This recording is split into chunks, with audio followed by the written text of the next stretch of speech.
Hi friends, welcome to my channel.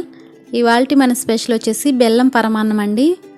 మనం అప్పుడప్పుడు దేవుడికి నైవేద్యంగా సమర్పించుకునే బెల్లం పరమాన్నాన్ని కరెక్ట్ కొలతలతో ఎలా తయారు చేసుకోవాలో ఈ వీడియోలో చూసేద్దాము.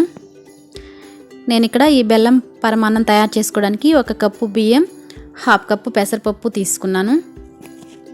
ఇప్పుడు స్టవ్ ఆన్ చేసి ప్యాన్ పెట్టుకుని పెసరపప్పుని 2-3 నిమిషాల పాటు లో ఫ్లేమ్లో కలుపుకుంటూ పచ్చివాసన పోయేంత వరకు ఫ్రై చేసుకోవాలి.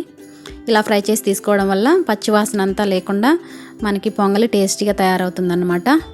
ఇప్పుడు ఒక కుక్కర్ తీసుకుని ఇందులో పెసరపప్పు, బియ్యం, ఇప్పుడు ఇందులోనే 1 టేబుల్ స్పూన్ పచ్చిశనగపప్పు కూడా వేసుకుందాము.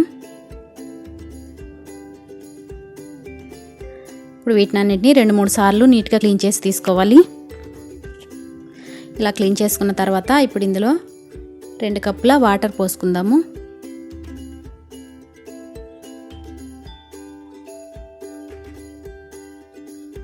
అలాగే 2 కప్పుల పాలు, మనం మొత్తంగా 2 కప్పుల నీళ్లు, 2 కప్పుల పాలు పోసుకున్నాం మనం ఇక్కడ.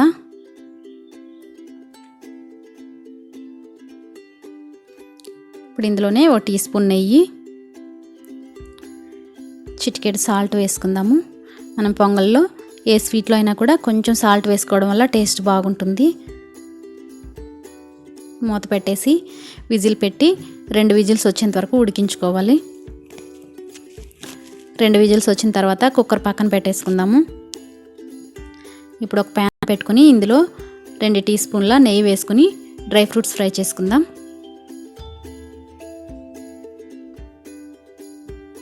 ఇందులో కాజు, బాదం వేసుకుని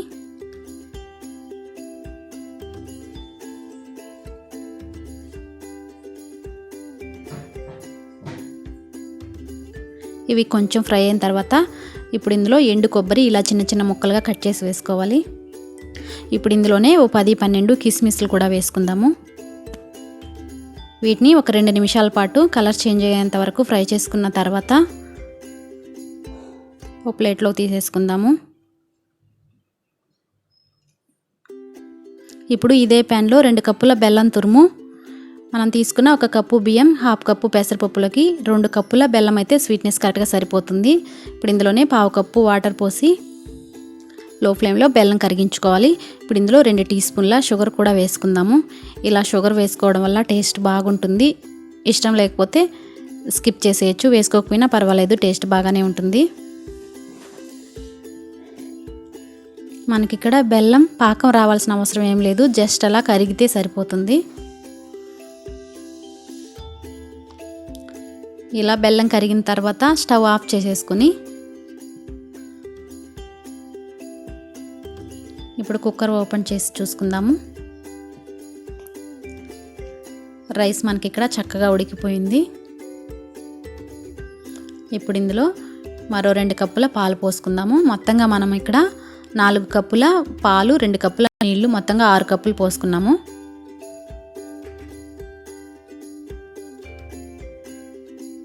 పాలు పోసి ఒకసారి కలుపుకుందాం.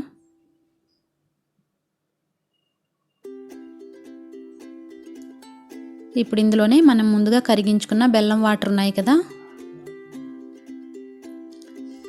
బెల్లం వాటర్ని ఇలా ఫిల్టర్ చేసుకుందాము. ఇలా ఫిల్టర్ చేసుకోవడం వల్ల బెల్లంలో నలకలు ఏమైనా ఉంటే వచ్చేస్తాయి. ఇప్పుడు స్టవ్ ఆన్ చేసి లో ఫ్లేమ్లో 7-8 నిమిషాల పాటు కలుపుకుంటూ ఉడికించుకుందాము. 7-8 నిమిషాల తర్వాత మనం పొంగలి బాగా కుక్ అయిపోయింది. ఇప్పుడు ఇందులో 1/2 టీ స్పూన్ ఇలాచీ పౌడర్ వేసుకుందాం. మనం ముందుగా ఫ్రై చేసి పెట్టుకున్న డ్రై ఫ్రూట్స్ ఉన్నాయి కదా, ఇవి కూడా వేసేసుకుందాము.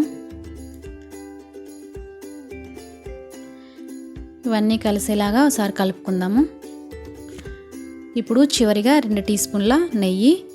మనకి పొంగల్లో ఎంత నెయ్యి ఎక్కువగా వేసుకుంటే టేస్ట్ అంత బాగా తయారవుతుందన్నమాట. ఒకసారి కలిపేసుకుని స్టవ్ ఆఫ్ చేసేసుకొని బౌల్లోకి తీసుకోవడమే. అంతేనండి, మనకి బెల్లం పరమాన్నం రెడీ అయిపోయింది. చూసారు కదా, ఈ వీడియో కనుక మీకు నచ్చినట్టయితే తప్పకుండా లైక్ చేసి షేర్ చేయండి. ఇంకా మరిన్ని రెసిపీస్ కోసం ఈ ఛానల్ని తప్పకుండా సబ్స్క్రైబ్ చేసుకుని పక్కనే ఉన్న బెల్ ఐకాన్ యాక్టివేట్ చేసినట్టయితే నేను వీడియో అప్లోడ్ చేసిన వెంటనే మీకు నోటిఫికేషన్స్ వచ్చేస్తాయి. థ్యాంక్స్.